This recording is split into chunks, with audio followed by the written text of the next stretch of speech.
word na magulang, maiwan man ako ng aking asawa, may Panginoon pa akong aasahan.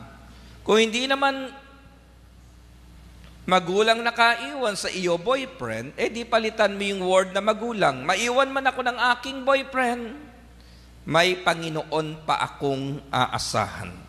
Sabihin mo sa iyong puso, may Panginoon pa akong aasahan. At pinatunayan sa akin sa gawaing ito, pwede akong iwanan ng aking amang nasa lupa, pero ang ating amang nasa langit, hindi tayo iiwan, hindi tayo pababayaan.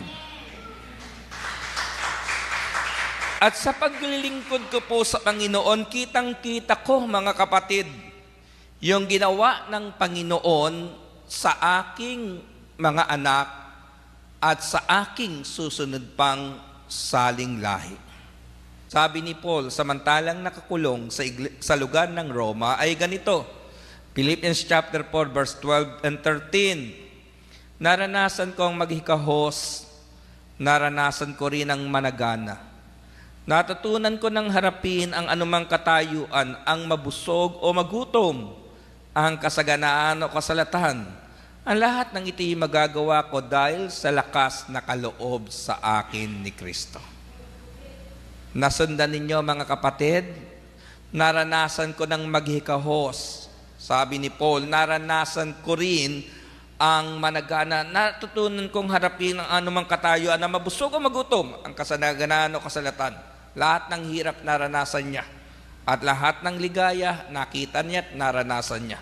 At ang sabi ni Paul, ang lahat ng ito, gaano man kabigat, mapagtatagumpayan ko, magagawa ko, dahil sa lakas na kaloob sa akin ni Kristo. Kapag naglingkod po tayo sa Diyos, mga kapatid, ibang kapayapaan and emotional well-being.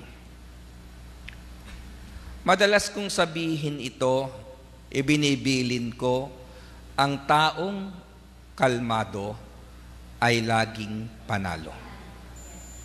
Ranas ko po yan sa aking buhay, mga kapatid.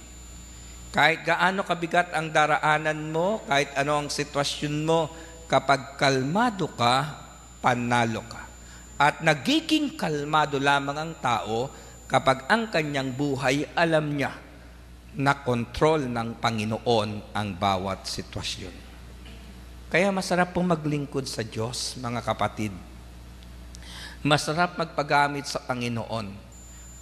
Naranasan ko na po na minsan na-assign sa lugar ng Colyon, Palawan. Kaya lang hindi po pwede yung eroplano na maglanding sa Coron kasi po